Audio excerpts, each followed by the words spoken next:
ሰላሙ አለይኩም ወራህመቱላሂ ወበረካቱሁ። እንዴት ናችሁ? የት ቤተሰቦች ሰላም ናችሁ? አለን ከኛ ጋር ሁሉ ሰላም። ዛሬ እንግዲህ የምሰራውን የስራ ውጤት ይዤላችሁ ቀርቤያለሁ እና እንደምታዩት እንግዲህ የተሰራው ጥበብ እንደዚህ ይመስላል።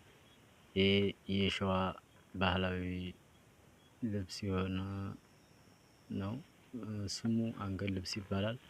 እና እንደዚህ አይነቶችን በተመሳሳይ ነጠላም ይሁን ጋቢ ቡልኮ በፈለጋችሁ መስራት እንችላለን። ፍላጎታችሁ ከሆነ ዘዙን። ቻናሉን ሰብስክራይብ አድርጉ። እወዳችኋለሁ። ሰላም ሁኑልኝ። በተረፈ አስተያየት ካላችሁ ኮሜንት ላይ አሳውቁኝ። በሰላም